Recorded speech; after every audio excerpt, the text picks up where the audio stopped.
Mi nombre ya casi no importa.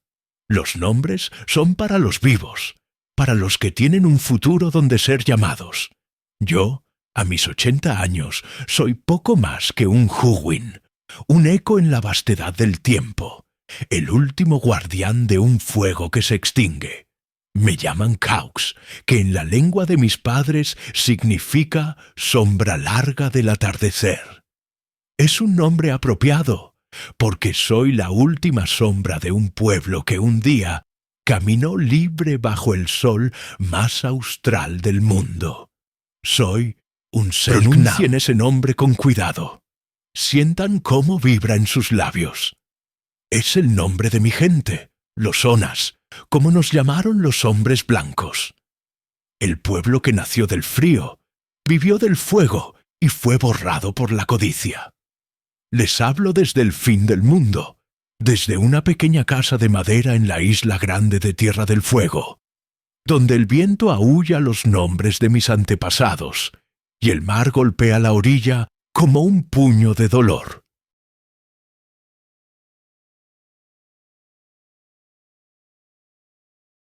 Mis manos han sentido la suavidad de la piel del guanaco y el frío del acero de un rifle. Mis ojos han visto la belleza de un Jain ceremonial y el horror de una familia masacrada sobre la nieve. No les contaré una historia de ficción. Les contaré la verdad de un genocidio silencioso, una masacre que el mundo civilizado intentó esconder bajo alfombras de progreso y alambradas de estancias.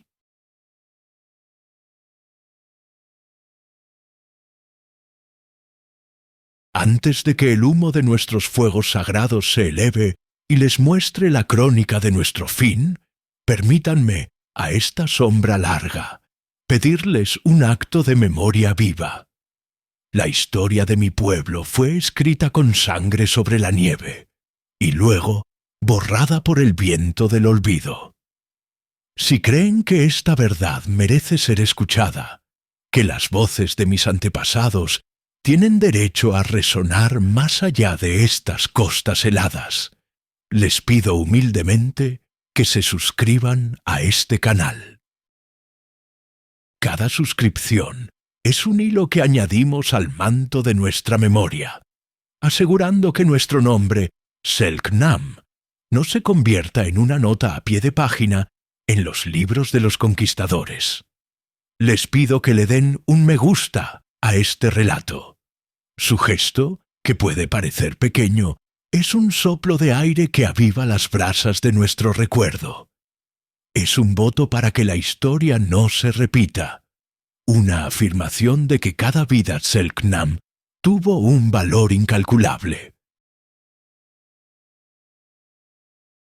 Y, por favor, háganme sentir su presencia en esta inmensa soledad. Dejen un comentario abajo. Díganme desde qué ciudad y desde qué país me están escuchando. Quiero sentir que no estoy contándole esta historia al viento, sino a una comunidad global de corazones que escuchan. Saber de dónde vienen ustedes teje un puente invisible desde mi fin del mundo hasta sus hogares, creando una red de conciencia que nos une en nuestra humanidad compartida. Su comentario es la prueba de que un eco, por débil que sea, puede recorrer el mundo entero. Gracias por ayudarme a mantener este fuego encendido un poco más. Mi infancia no fue en esta casa de madera, sino en la inmensidad de la estepa patagónica. Nací en un mundo que se moría.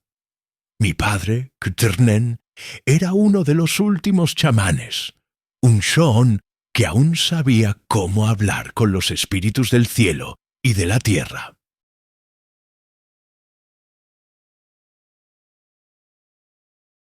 Mi madre, Kamal, tenía el don de encontrar las raíces más dulces y de curar las heridas con la paciencia de la araña que teje su tela.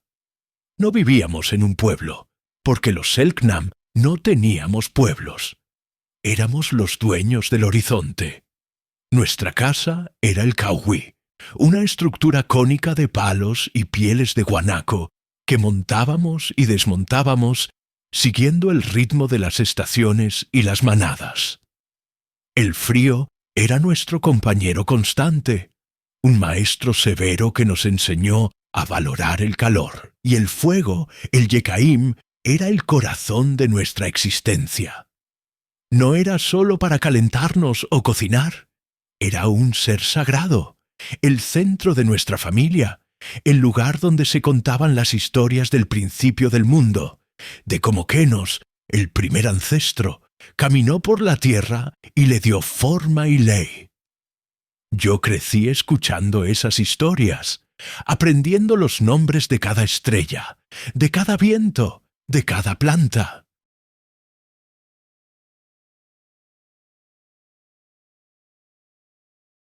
Aprendí a cazar con arco y flecha, a seguir el rastro de un guanaco durante días, a moverme en silencio por el bosque, a ser una parte del paisaje, no su dueño. Era una vida dura, sí, pero era una vida de una libertad tan pura y tan vasta como el cielo de la Patagonia. Pero nuestro mundo ya estaba cercado. Los Goliot, los hombres blancos, habían llegado. Primero fueron pocos, náufragos y exploradores, extrañas apariciones en nuestras costas. Luego vinieron los buscadores de oro, con su fiebre amarilla que envenenaba los ríos y los espíritus. Y finalmente llegaron los peores, los estancieros, los hombres de las ovejas.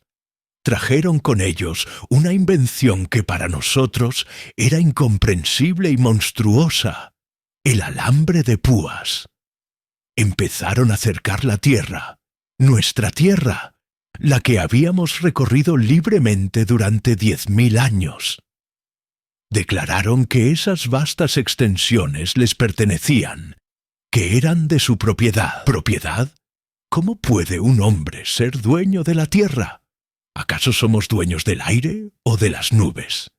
Las ovejas, esas nubes blancas y estúpidas que ellos llamaban ganado, empezaron a multiplicarse, a comerse los pastos, a ahuyentar a nuestros guanacos, nuestra fuente de vida. Para nosotros, el guanaco era sagrado. Lo cazábamos por necesidad, usando cada parte de su cuerpo, desde la carne hasta los tendones, y siempre pedíamos permiso a los espíritus. Pero estas ovejas eran diferentes y estaban en nuestra despensa. Empezamos a cazar esas ovejas, esos guanacos blancos, como los llamábamos. No entendíamos la diferencia. Para nosotros, cazar para comer era la ley de la vida. Para ellos era un crimen. Lo llamaban robo. Y la pena por ese crimen era la muerte. Ahí comenzó la cacería. No la nuestra, sino la de ellos. Los estancieros, hombres ingleses, escoceses, yugoslavos, contrataron a asesinos. Hombres sin alma, a los que pagaban por cada selknam una libra esterlina por un par de orejas de adulto, media libra por las de un niño. Se organizaban partidas de caza, como si fuéramos zorros o pumas. Nos perseguían a caballo, con sus rifles de repetición y sus perros entrenados para destrozar. Recuerdo la primera vez que vi los resultados de su trabajo. Tenía unos 10 años. Mi padre y yo habíamos ido a buscar huevos de ñandú.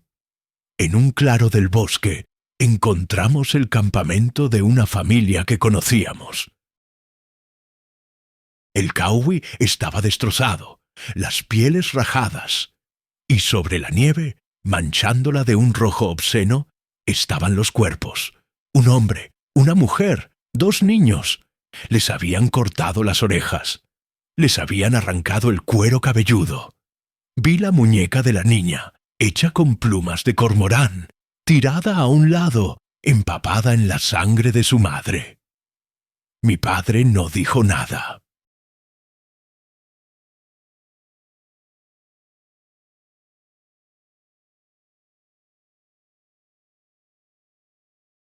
se arrodilló, cerró los ojos de los muertos y comenzó a cantar un lamento funerario, una canción tan triste que pareció que los propios árboles lloraban con él. Esa noche, junto al fuego, mi padre me miró con sus ojos de chamán, unos ojos que veían más allá de este mundo. «El tiempo de los hombres ha terminado, Kaug», me dijo. «Ha llegado el tiempo de los monstruos, y ahora debemos aprender a luchar no como hombres, sino como espíritus, como sombras en el viento».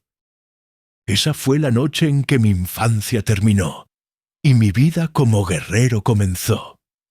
Un guerrero que no luchaba por la gloria, sino por la supervivencia, por el simple derecho a existir bajo el mismo cielo que había visto nacer a su pueblo. La nieve de mi tierra se convirtió en nuestro campo de batalla, y el fuego de nuestros campamentos en la pira funeraria de nuestra raza. La declaración de mi padre fue el fin de los lamentos y el principio de la guerra de las sombras. No éramos un ejército, éramos familias.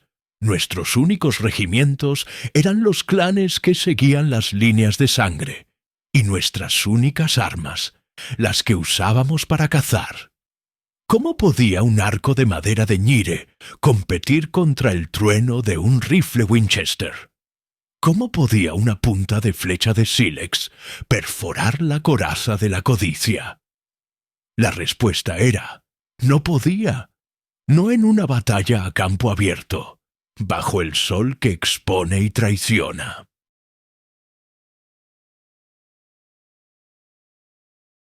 Así que nos convertimos en lo que mi padre había dicho, en espíritus, en fantasmas de la estepa. Nos convertimos en el viento que nadie ve, pero que todos sienten. Nuestro conocimiento de esta tierra, de cada colina, de cada bosque de lengas, de cada turbera traicionera, se convirtió en nuestro único general. Dejamos de seguir a los guanacos y empezamos a seguir a los cazadores.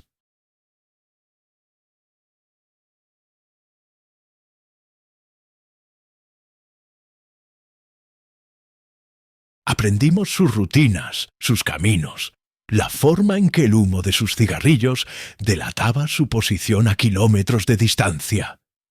Atacábamos de noche, o durante las ventiscas de nieve, que para ellos eran un infierno blanco y para nosotros un manto protector.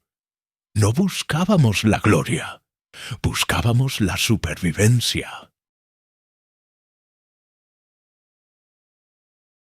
Nuestro botín no era el oro, sino un saco de harina, unas cuantas ovejas para alimentar a nuestros hijos, una caja de municiones que luego no sabíamos cómo usar, o, el mayor de los tesoros, un rifle.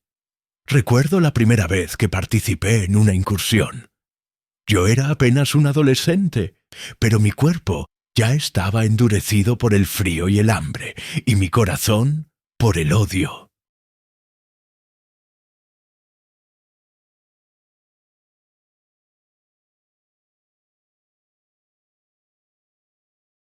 Un grupo de 5, liderados por mi tío, un hombre silencioso y letal como una helada, nos deslizamos durante 2 días hasta llegar a un puesto ovejero en la costa.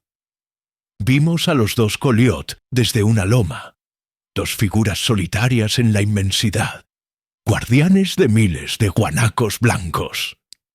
Esperamos a que la luna se ocultara. El ataque fue rápido, brutal y silencioso. Usamos nuestras flechas, no sus armas de fuego cuyo ruido habría delatado nuestra posición por toda la costa. No hubo honor en ello. Fue una carnicería necesaria, la misma que ellos practicaban con nosotros. Mientras mi tío y los otros hombres reunían ovejas y provisiones, mi trabajo fue entrar en la cabaña y buscar armas. El interior olía a grasa, a tabaco y a una soledad agria. Y fue allí donde vi la prueba de su barbarie. Clavadas en la pared, como si fueran trofeos de caza, había 3 cabelleras Selknam.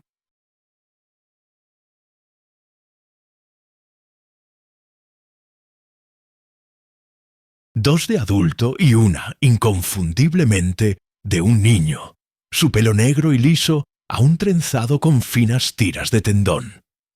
A su lado, en una caja, había una colección de orejas humanas, secas y encogidas como higos viejos.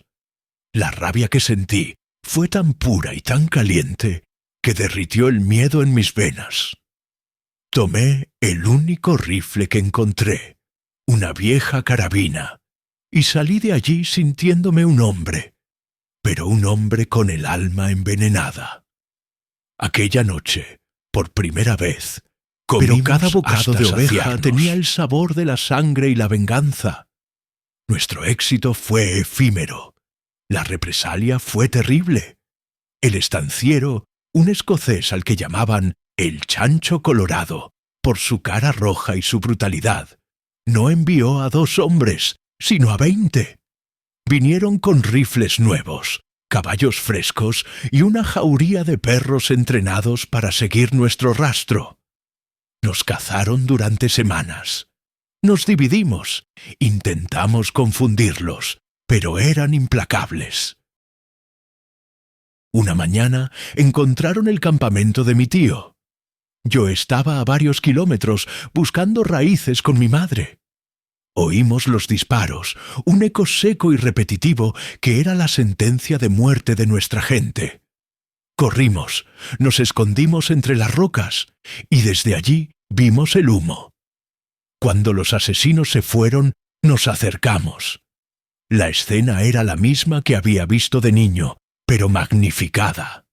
Mi tío, su esposa, sus 3 hijos, todos masacrados. Los perros habían destrozado sus cuerpos. Los hombres les habían prendido fuego a los cowboys con la gente aún dentro. Encontramos a mi primo pequeño, de apenas 5 años, escondido en un arbusto, temblando, con los ojos vacíos, mudo por el horror. Fue el único superviviente. Esa noche, mientras sostenía a mi primo, que no lloraba ni hablaba, comprendí la inutilidad de nuestra lucha. Podíamos ganar una escaramuza, pero ellos ganarían la guerra. Estábamos contando nuestras vidas hacia atrás. Fue entonces cuando la otra trampa apareció, una más sutil y quizás más letal, la piedad. Los hombres de túnicas negras, los misioneros salesianos, llegaron con una promesa diferente. No nos ofrecían una bala, sino un plato de sopa. No nos ofrecían una libra por nuestras orejas, sino un Dios por nuestras almas. Crearon las misiones, grandes corrales de madera en Río Grande y en la isla Dawson.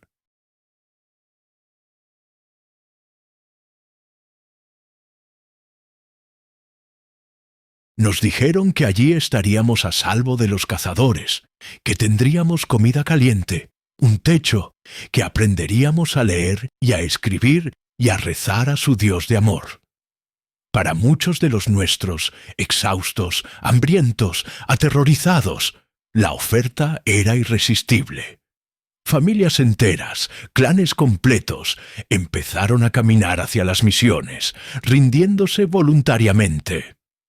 Mi padre se opuso con todas sus fuerzas. «Es una jaula», decía. «Una jaula con comida, pero una jaula al fin y al cabo. Allí, nuestro espíritu morirá. El Shoon no puede hablar con los antepasados desde una casa de madera. El cazador no puede seguir al guanaco en un patio cercado.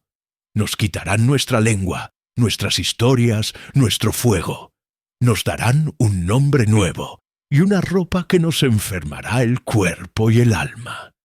Es la muerte lenta, la muerte por olvido. Pero el hambre es un argumento más poderoso que la libertad».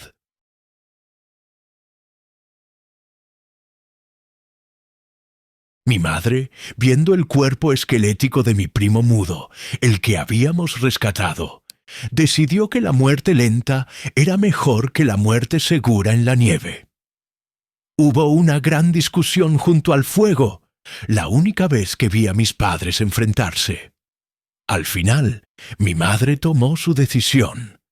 Se iría a la misión de Río Grande con mi primo y con los otros niños que habían quedado huérfanos. «Tú eres un chamán, Ktrnen», le dijo a mi padre. «Tu deber es mantener vivo el espíritu en la tierra libre. Yo soy una madre. Mi deber es mantener vivos a los niños, aunque sea por un día más». Mi padre y yo, y un puñado de guerreros irreductibles, nos quedamos en la estepa, convertidos en los últimos fantasmas de una raza que se extinguía. Vi a mi madre alejarse, una figura pequeña y encorvada, caminando hacia el horizonte, llevando de la mano a mi primo. No se giró.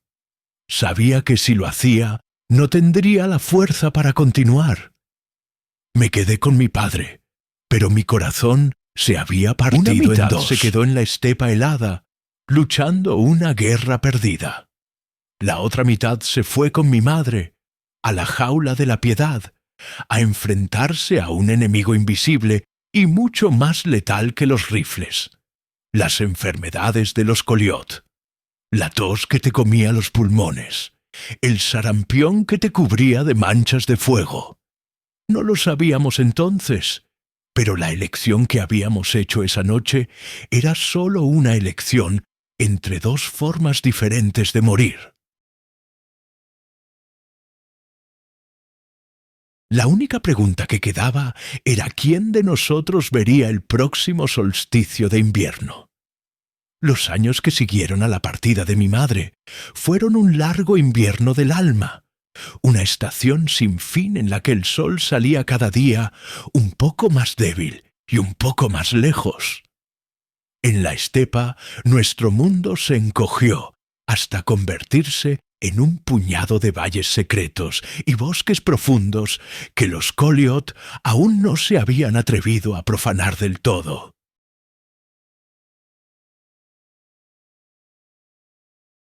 Éramos menos de una docena de irreductibles, fantasmas de piel de guanaco cazando a otros fantasmas.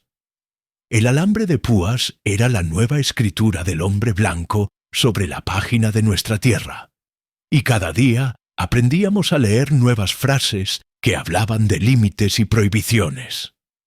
Los guanacos, acorralados y asustados, se volvieron escasos. El hambre dejó de ser un visitante ocasional para convertirse en un miembro permanente de nuestro clan. Pero la lucha más dura de mi padre no era contra los cazadores ni contra el hambre. Era contra el silencio. Los espíritus de la tierra, los Weywen, parecían haberse acobardado. El ruido de los rifles y el balido de las ovejas los ha ahuyentado, decía mi padre, sus ojos fijos en las brasas de un fuego que cada noche nos costaba más encender. El mundo se está volviendo sordo.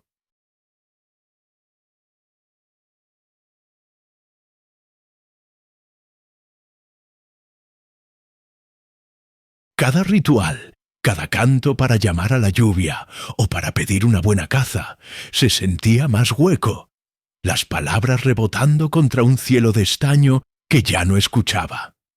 Él, el último Choón, el último puente entre nuestro mundo y el de los ancestros, sentía como los cimientos de ese puente se desmoronaban. Vimos a otros clanes rendirse, vimos a familias enteras caminar hacia las misiones, sus espaldas encorvadas no solo por el peso de sus bultos, sino por el de la derrota.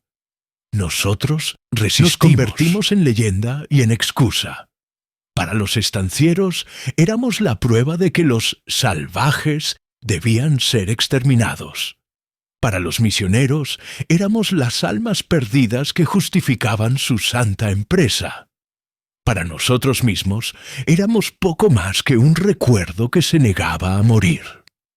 La muerte de mi padre no fue con el estruendo de un disparo, sino con el silencio de una rendición.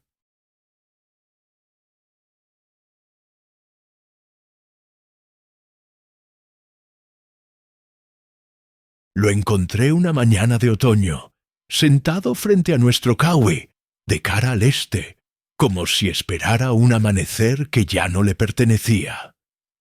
Estaba cubierto por una fina capa de escarcha, que brillaba sobre su largo pelo negro y su piel pintada con los ocres de la tierra. No había herida en su cuerpo, simplemente su fuego se había apagado. El último chamán Selknam había muerto de pena, de un corazón roto por el silencio de sus dioses. Lo enterré como él me había enseñado, en la cima de una colina, envuelto en las pieles de guanaco más finas, con su arco y sus flechas a su lado, para que pudiera cazar en el cielo de los ancestros. Mientras cubría su cuerpo con piedras para protegerlo de los zorros, un viento helado barrió la colina, y en él me pareció oír un coro de lamentos, como si los espíritus que lo habían ignorado en vida hubieran venido a despedirlo en la muerte. Con él no solo se fue mi padre, se fue el último eslabón. Se fue el último hombre que sabía cómo hablar con las estrellas en su propio idioma. Ahora yo estaba solo, verdaderamente solo, un cazador sin chamán, un guerrero sin causa, el guardián de un fuego sagrado que ya no sabía cómo alimentar. El silencio que mi padre tanto había temido se instaló en mi alma, y en ese silencio creció una necesidad insoportable: ver a mi madre, saber qué había sido de la otra mitad de mi corazón. El viaje a la misión de Río Grande fue un descenso al infierno. Me deslicé a través de las tierras de los estancieros como una sombra, viajando de noche, comiendo lo que podía encontrar. A medida que me acercaba, el aire cambiaba. Olía a humo de leña de mala calidad, a ropa húmeda y a algo más, un olor dulce y pútrido que no reconocí al principio. El olor de la enfermedad. La misión era exactamente como mi padre la había descrito: una jaula. Un enorme cercado de madera dentro del cual se apretujaban barracas largas y feas, como si fueran corrales para humanos. Vi a mi gente, o, mejor dicho, vi sus cuerpos. Llevaban ropas de coliot, pantalones y camisas que les quedaban grandes o pequeñas, ropas que aprisionaban sus movimientos y les robaban su identidad. Las mujeres llevaban vestidos oscuros y pañuelos en la cabeza, sus rostros antes pintados con la alegría de los colores de la tierra, ahora desnudos y pálidos. Y oí no era el sonido del viento ni el de las risas. Era el sonido de la tos, una tos seca, profunda, que venía de todas las barracas, un eco constante que era la banda sonora de la muerte lenta. Entré al amparo de la noche. Nadie me detuvo. El único guardián era la apatía. Encontré a mi madre en una de esas barracas, acostada en un catre de madera. El cambio en ella fue un golpe físico.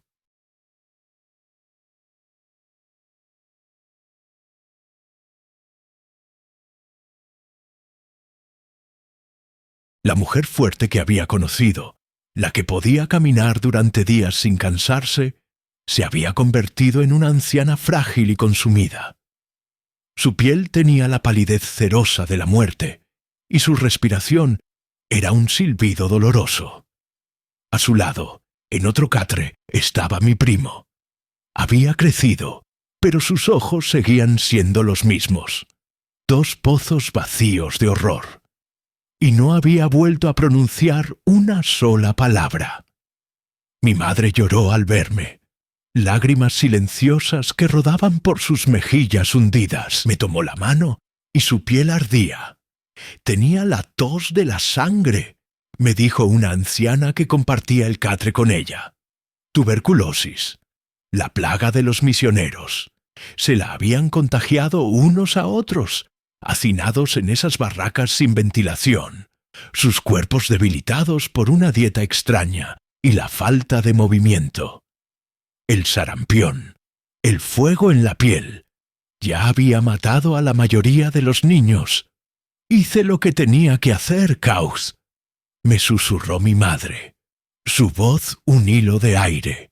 No sabía que vivieran también podía ser una forma de morir. Aquí, los cazadores no pueden alcanzarnos, pero la muerte tiene otras flechas, flechas que no se ven. Me contó cómo les habían quitado sus nombres, bautizándolos con nombres de santos extraños. Cómo les prohibían hablar su lengua, castigando a los niños que la usaban. Cómo les habían quitado sus amuletos, sus pieles, su conexión con la tierra. Cómo les habían dado un dios que vivía en un libro y que no sabía nada del viento ni del frío, el cuerpo de las balas, para matarles el alma con la piedad.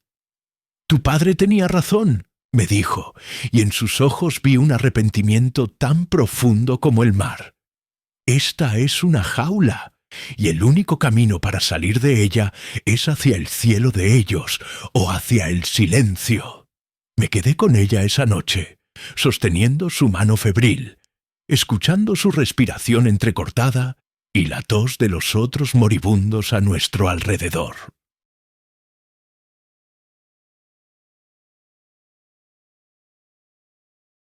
Le conté la muerte de mi padre, y ella asintió, como si ya lo supiera. Ahora él es libre de verdad, dijo. Pronto, yo también lo seré.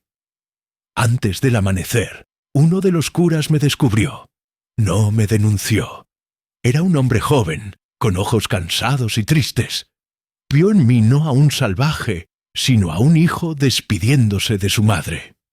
Vete, me dijo en voz baja. No puedes quedarte aquí. Eres un proscrito. Y además, este lugar está envenenado. Si te quedas, tú también enfermarás. Le pregunté por qué. Si sabía que estaban muriendo, no los dejaban volver a su tierra. Es por su propio bien, respondió, con una lógica que me revolvió el estómago. Aquí, al menos, mueren con un alma bautizada y salvada. Me fui de la misión antes de que saliera el sol, con el olor de la muerte y el sonido de la tos grabados en mi memoria. Me despedí de mi madre con un beso en la frente. Ambos sabíamos que era la última vez. Al volver a la estepa, al aire limpio y helado, me sentí como si escapara de una tumba. Había visto el otro frente de nuestra guerra. Un frente donde no había rifles ni caballos, sino cruces, mantas infectadas y una caridad que era más cruel que cualquier bala. Mi familia estaba rota, mi pueblo dividido entre los muertos rápidos y los muertos lentos.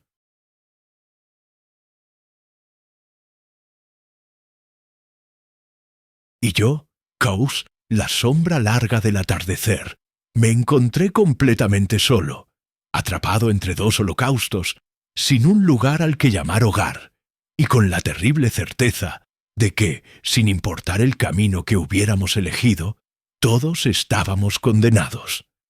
Regresé a la estepa, pero la estepa ya no era mi hogar. Se había convertido en mi tumba en vida, un vasto mausoleo donde cada colina era la lápida de un recuerdo, y cada ráfaga de viento el suspiro de un fantasma. Los pocos guerreros que habían quedado con mi padre se habían dispersado, cada uno buscando su propio final, su propio y solitario camino hacia el silencio. Me encontré siendo quizás el último hombre Selknam que vivía como tal, en la tierra libre. Una reliquia viviente, un anacronismo de carne y hueso. La soledad se convirtió en mi única compañera, una sombra más tangible y fría que la que mi propio cuerpo proyectaba. Los primeros años fueron los más duros. La lucha por la supervivencia, que antes era un esfuerzo comunitario, se convirtió en una batalla diaria y solitaria. Cazar un guanaco yo solo, sin la ayuda de otros para acorralarlo, era una hazaña que requería días de acecho y una paciencia casi divina. A menudo fracasaba y pasaba semanas alimentándome de raíces amargas y los pequeños roedores que lograba atrapar. Pero aprendí. Mi cuerpo se adaptó, volviéndose tan delgado y resistente como el cuero seco. Mis sentidos se agudizaron hasta un punto que ni siquiera mi padre había conocido.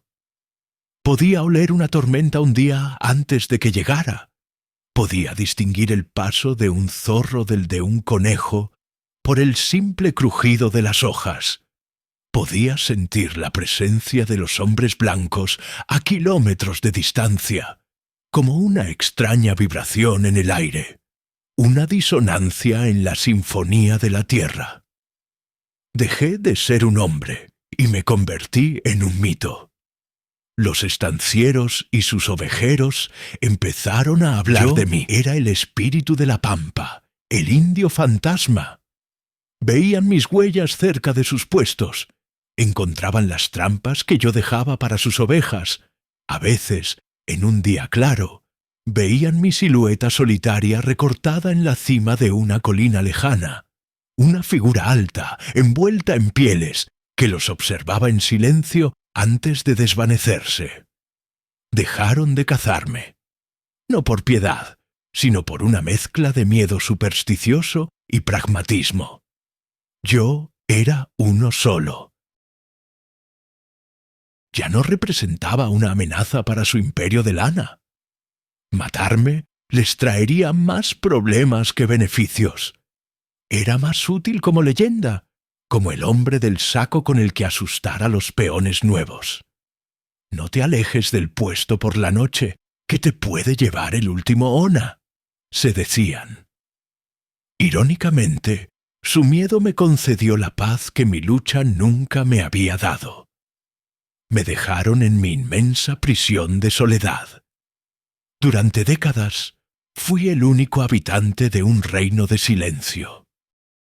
Mi única conversación era con los vientos, mi único calendario, el ciclo de la luna. Recitaba en voz alta las historias de mi pueblo para que mi lengua no olvidara las palabras de mis ancestros.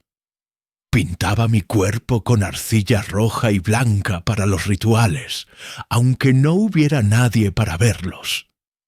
Encendía fuegos sagrados y le hablaba a mi padre, a las estrellas, a los espíritus que quizás ya no estaban. Me convertí en el único sacerdote y el único feligrés de una religión que se extinguía. La soledad era tan aplastante que me acercaba a los límites del mundo de los Qoliot solo para sentir la presencia de otros seres humanos, aunque fueran mis enemigos. Me escondía entre las rocas y observaba durante horas una estancia lejana, viendo las luces encenderse al atardecer, oyendo el ladrido de un perro o el llanto de un niño. Era una tortura autoinfligida, un recordatorio de la vida familiar que me había sido arrebatada. En una de esas incursiones encontré un periódico viejo, arrastrado por el viento hasta un alambrado. Con el poco español que había aprendido de un mestizo que viajó con nosotros un tiempo, pasé semanas descifrando las letras. Y allí, en una pequeña noticia, leí sobre la misión salesiana de la isla Dawson. Leí que había sido cerrada por el gobierno. La noticia hablaba del éxito de la misión en civilizar a los últimos indígenas, pero también mencionaba, casi de pasada, que la mayoría había sucumbido a las enfermedades y que los pocos supervivientes habían sido trasladados a otras partes del país, a vivir como sirvientes o peones. No había ninguna mención a mi madre. Su nombre, como el de tantos otros, había sido borrado, disuelto en las estadísticas anónimas de la piedad. La jaula se había abierto, pero sólo cuando la mayoría de los pájaros ya habían muerto. ¿Y mi primo? ¿El niño mudo? Su destino, como el de tantos otros, era un misterio, un hilo suelto en el tejido desgarrado de nuestra historia. A medida que envejecía, mi guerra dejó de ser contra los hombres blancos y se convirtió en una guerra contra el tiempo y el olvido. Empecé a sentir la urgencia de dejar un testamento, una prueba de que habíamos existido. Volví a las cuevas secretas donde los nuestros habían pintado durante generaciones, y con los mismos pigmentos naturales que ellos usaron, añadí mi propia historia a las paredes. Pinté la llegada de los barcos, el alambre de púas como una serpiente que estrangulaba la tierra, las ovejas devorando el paisaje. Pinté la masacre de la familia de mi tío, los rifles escupiendo fuego, las orejas cortadas.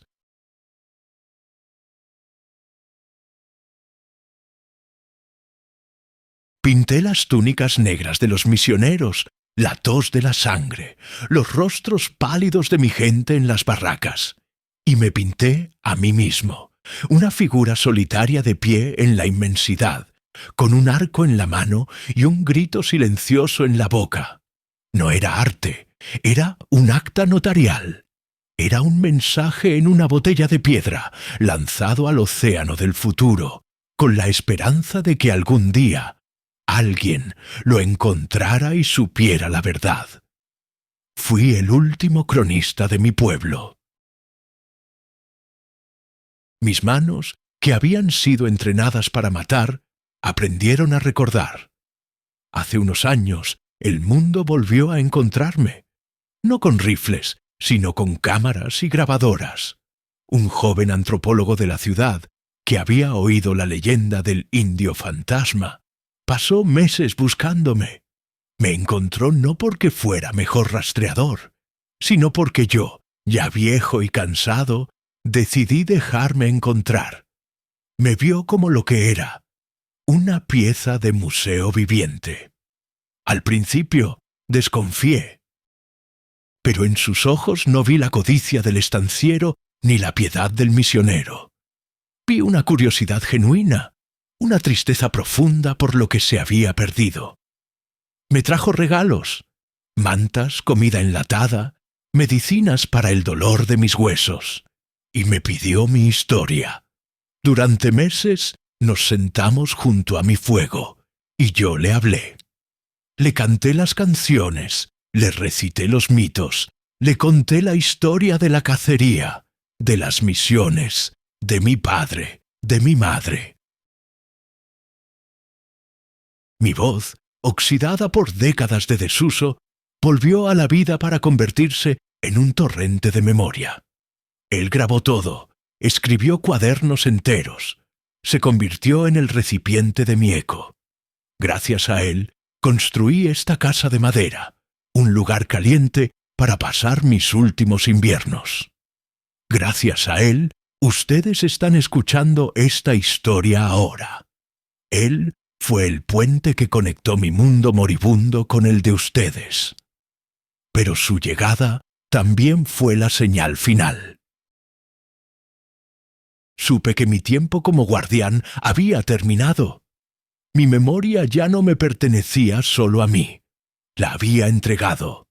Y ahora, lo único que me quedaba era prepararme para el último viaje, para reunirme con los espíritus que mi padre ya no podía encontrar, y para convertirme por fin en lo que mi nombre siempre había predicho: la sombra larga de un atardecer que finalmente había llegado a su fin. El joven antropólogo se fue, llevándose mis palabras en sus máquinas y mis historias en sus cuadernos. Me dejó con esta casa de madera, un ataúd caliente para mis últimos días, y con un silencio que ahora se sentía diferente.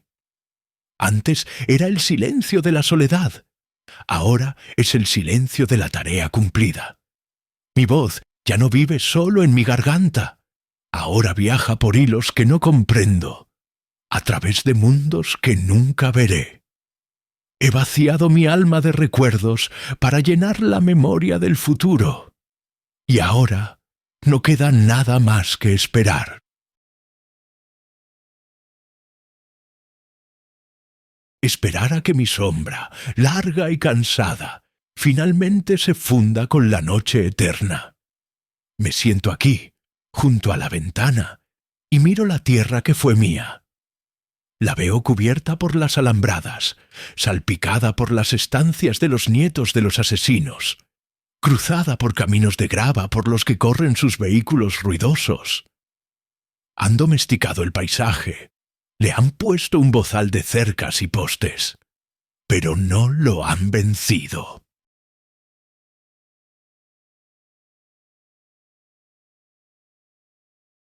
A veces, en las noches de tormenta, cuando la electricidad de sus generadores falla, veo cómo el miedo primordial regresa a sus ojos. El miedo al frío, a la oscuridad, al viento que aúlla como un lobo hambriento. En esas noches, la tierra del fuego recuerda lo que fue, y por un instante vuelve a ser nuestra. Yo ya no siento odio. El odio es un fuego que necesita combustible, y a mí ya solo me quedan las cenizas. Lo que siento es una piedad inmensa. Piedad por ellos, los conquistadores, que ganaron la tierra pero perdieron la capacidad de escucharla. Viven sobre un paraíso, pero solo ven hectáreas y cabezas de ganado. Poseen el horizonte, pero no tienen un cielo lleno de ancestros. Han llenado el mundo de ruido, pero viven en el más profundo de los silencios. Mi cuerpo es un kawi a punto de derrumbarse. Cada mañana, mis huesos crujen como las ramas secas en una helada. El dolor es un compañero constante, pero mi espíritu, extrañamente, se ha vuelto más ligero desde que conté mi historia. Ya no cargo solo con el peso de mi pueblo. Ahora solo cargo con el de mi propia vida, y esa es una carga que pronto podré soltar. A menudo, en sueños, vuelvo a caminar con mi padre por la estepa. Lo veo enseñarme a leer el rastro de un zorro en la nieve. Lo oigo cantar las viejas canciones para llamar al buen tiempo. Y a veces sueño con mi madre en la misión. La veo sentada en ese catre, no consumida por la fiebre, sino tejiendo una cesta con la misma paciencia con la que me enseñó, y me sonríe, una sonrisa que me dice que está en paz, que su sacrificio por los niños no fue en vano. No sé cuál de los dos mundos espirituales es el verdadero, el de mi padre o el de los misioneros. Quizás ambos lo son, o quizás ninguno. Quizás al final solo queda el silencio.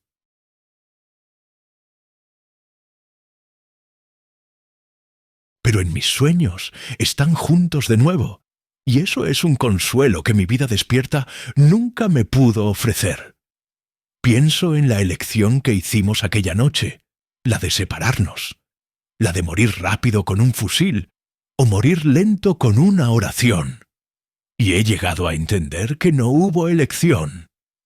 Ambos caminos eran la misma trampa, dos fauces de la misma bestia, la bestia del progreso, que devora todo lo que no se parece a ella, todo lo que nos sirve a su apetito insaciable de posesión. Unos caímos en la fauce del odio, otros en la de la piedad, pero el resultado fue el mismo, el exterminio. Y esta es la última verdad que quiero dejarles, a ustedes que escuchan desde su mundo de luces y prisas. La historia de los Selknam no es una tragedia antigua y lejana. Es un espejo. Es el reflejo de una enfermedad del alma que todavía hoy aqueja a la humanidad. La enfermedad de creer que una forma de vida es superior a otra. La enfermedad de trazar una línea en la tierra y llamarla propiedad.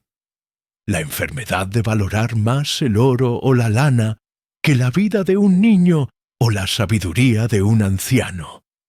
Las alambradas que cercaron nuestra tierra y nos condenaron a morir de hambre no son tan diferentes de los muros que ustedes construyen hoy en sus fronteras, de las divisiones que crean entre razas, religiones y clases.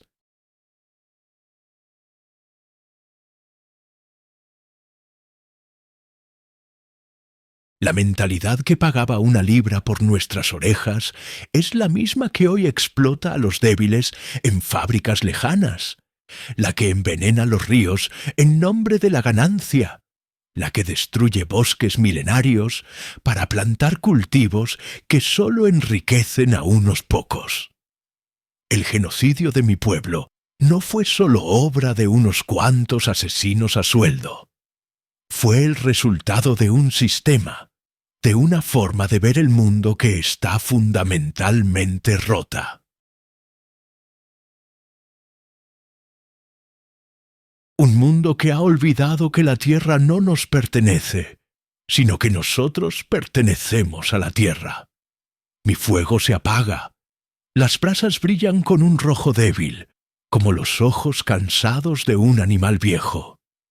He vivido mi vida como un puente entre el mundo de la memoria y el del olvido. Y ahora he llegado al otro lado. No tengo miedo. La muerte, para mí, no es un final, sino una reunión.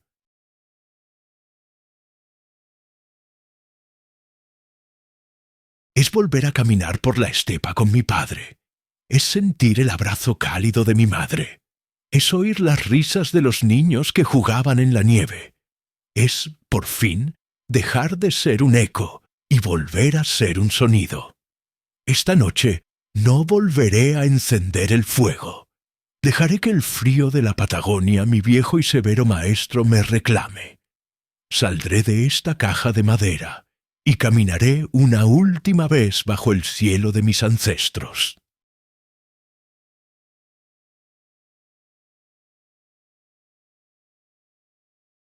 Me pintaré el rostro con la última arcilla que me queda, no como un guerrero, sino como un peregrino que vuelve a casa.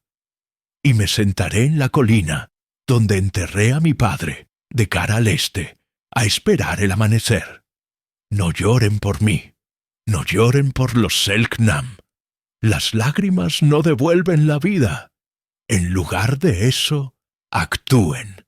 Miren el mundo que les rodea. Escuchen. Escuchen más allá del ruido de sus ciudades y sus máquinas. Escuchen el lamento de la tierra, la protesta silenciosa de los oprimidos, el susurro de las culturas que, como la mía, están al borde de la extinción. No permitan que el olvido gane. Cuenten nuestra historia. Cuenten todas las historias que han sido silenciadas. Conviértanse ustedes en los guardianes del fuego. Porque mientras la memoria de la injusticia esté viva, hay esperanza de que la humanidad pueda aprender.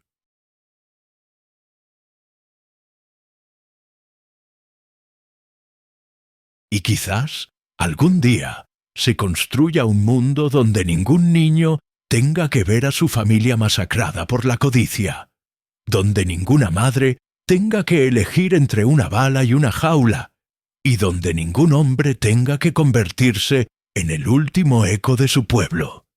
Mi nombre es Caux, sombra larga del atardecer, y mi sol por fin se ha puesto, pero el de ustedes aún está en lo alto. Usen su luz con sabiduría. Usen su luz para que no haya más sombras como la mía.